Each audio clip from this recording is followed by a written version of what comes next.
know the saying, don't judge a book by its cover? Mm-hmm. You ever meet someone for the first time and you just like the energy just wasn't there, it was a little off, and you knew like, yeah, I don't feel right about this person, guy, girl, whatever, and then like time goes by and then you find out like, yeah, what you thought about that person originally was true, even though you didn't want to judge a book by its cover. That's like the power of energy, right? Just being on the practice field and going to practice, like you can feel that positive energy, like with the coaches, the players, and they're playing music, guys playing loose, they're practicing hard, but they're being coached up. Like you look around and you see former players back, smiling, Not being kicked out. Not being kicked out because they just played the year before. Weird. Shout out to West Brown, but like the energy is positive. Like seeing Joe Milton, like Joe threw,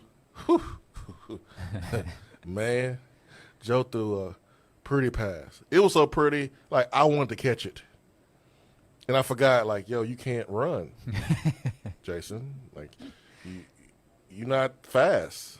Don't try to do that. It was so pretty, like I wanted to run around and go catch it, and to see him celebrate, see him having fun, dancing, like that's what it's about. And people won't think that's a big deal, but that's exactly why Hendon Hooker has grown so much in the NFL draft process, why this team was successful under Hendon Hooker as quarterback. Joe has, I think, become a better quarterback, better person because of Hendon Hooker. And that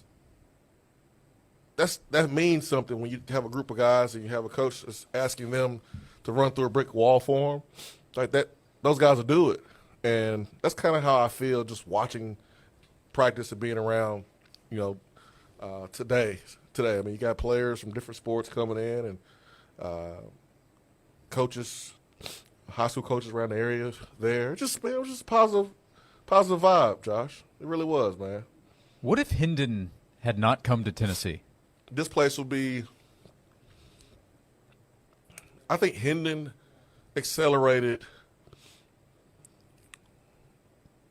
the projected year of high-level competition or being able to compete by 2 or 3 years, man. I really believe that. 2 or 3 years. And what's probably more impactful is like the legacy he has left and the standard that he has left. Because think about the quarterback that came in this draft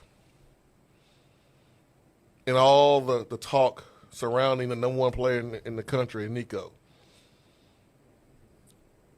You would think there would be a little bit of friction. Joe Milton has already got his job taken once, twice. Joe could be like, man, they trying to replace me again.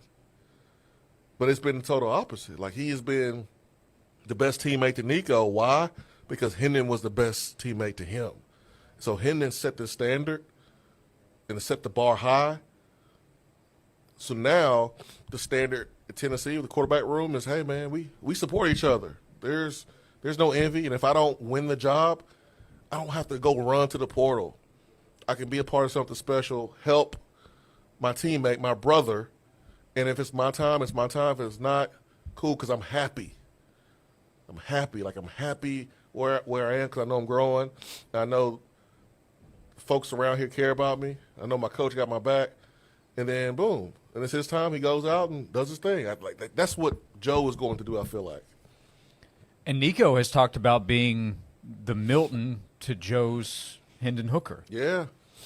So he has picked up on those vibes or that relationship that is now carrying over to Joe being in the starting position and Nico as QB2 trying to learn. And he's a younger quarterback. We've talked about that compared to Joe was an older guy in this past football season as a senior.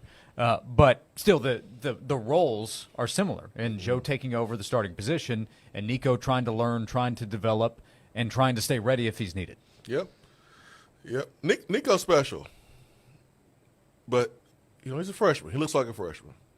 Now, he flashes now. Don't get me wrong. He flashes, but you can tell he's a freshman. Mm-hmm. Joe in control. Joe is a different Joe. It's the Hendon Hooker effect. Like, Hendon has blessed this football program in so many ways. Dobbs had that effect when he was here. It was different because Dobbs was covering up a bunch of mess. Hendon is basically sharing and, I guess, accentuating a culture that was already positive. Like, he is just taking it to another level. And Hendon has a chance to be what Taj Boyd was to Clemson, to Tennessee. Like, Taj kind of set the standard there and allowed guys like Deshaun Watson and Trevor Lawrence to come in and be successful. But a lot of credit goes to Taj Boyd. That's Hendon Hooker, I think, for this program. Yeah, that's probably right. Taj Boyd changed what people believed could happen at Clemson. Remember Clemsoning? Yep. Nobody says that anymore. No, I don't. And more success had to happen. Championships had to be won beyond Taj Boyd. But he was a terrific college football player, and he changed how that program, I think, was viewed for other quarterbacks. And Nico is similar in terms of his talent, how he's ranked, to Deshaun and Trevor when they arrived. Yeah, like, I don't know if this is the current culture at Clemson, but remember that stretch where, like, all these players were, like, just gravitating towards Clemson rather than going to Alabama, rather than going to, like, the status quo powerhouse programs at that current time. It was a culture, man. And we had two players from this area. Got another one from this area at Clemson now, but we had two players from this area. Like, it was infectious, the positivity. We know Dabo kind of leads with his faith on his sleeve, but that attracted people because they felt like Dabo cared about them.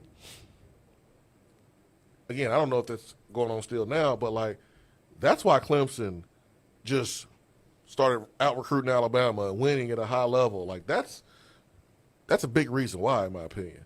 Attracting dudes like Trevor Lawrence, even though he grew up loving Tennessee. Because, like, that magnetic pull was so strong. T. Higgins was committed to Tennessee, loved Tennessee, but the current was so strong from Clemson, he couldn't deny it. And I think that's what Tennessee is creating with this culture right now. And I know what it's supposed to feel like, trust me. Mm-hmm.